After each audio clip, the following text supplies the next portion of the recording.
Hello, I'm John, and this is going to be the second episode of In the Kingdom, the series where we're going to be going over parables of Jesus where he says something such as, the kingdom of heaven is like... ...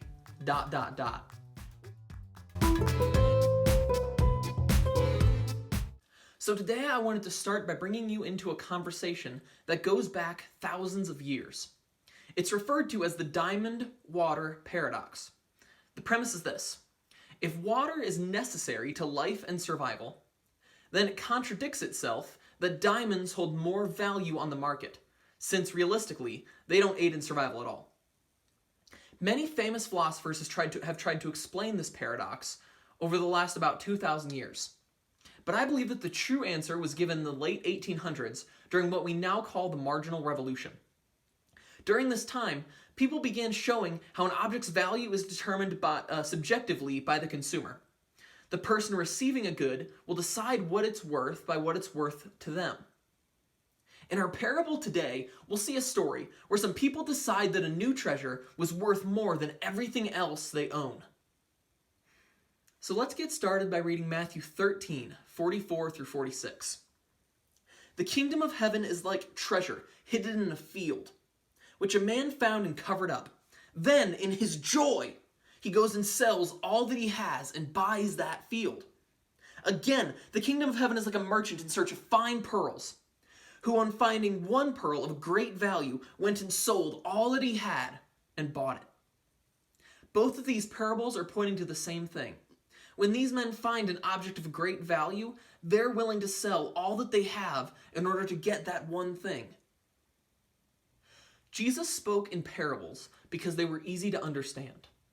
In the comments below, type what you think Jesus would use if he told his parable today. What would be the object of great value?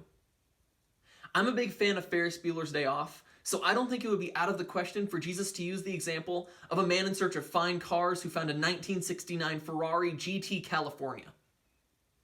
So anyway, what does all of this have to do with the kingdom of heaven? Well, the kingdom of heaven is the valuable treasure, and Christians have been asked to give up a lot in order to be a part of it. It's easy to get scared when we look at all that it could cost us. But the kingdom of heaven is a valuable treasure. When I've taught this passage in the past, I've spent a lot of time talking about what it costs us to follow God. But today, I want to talk about the possession that we've found. People who are a part of the kingdom of heaven have freedom from sin. Not only are they no longer guilty of their past wrongdoings, but God has freed them from doing those things again in the future.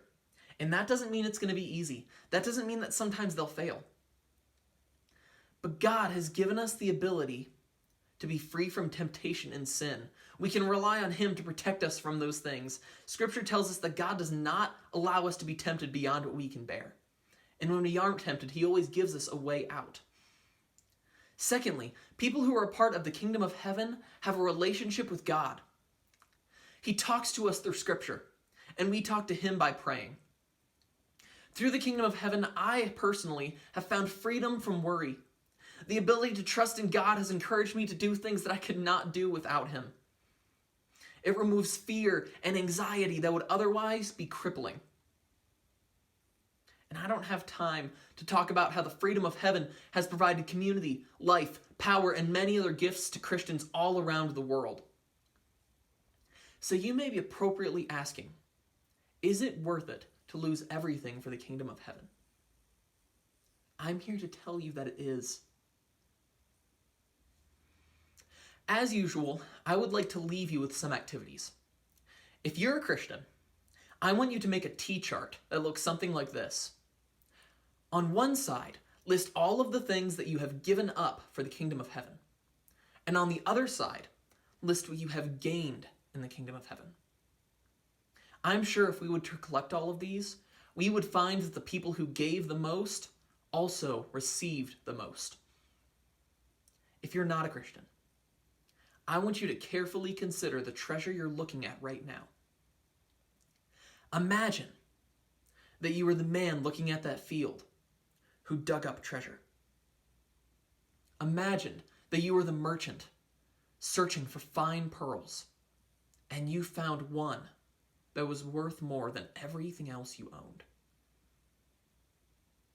kingdom of heaven is within your grasp. It's a beautiful treasure. I want you to consider how much it's worth to you. As always, I'm going to pray. Dear God, thank you for this opportunity to come together, dig into your word. And God, I pray that we could carefully consider the cost of following you, but also the great reward, the great joy that we receive when we're a part of the kingdom of heaven. It's in your name that I pray.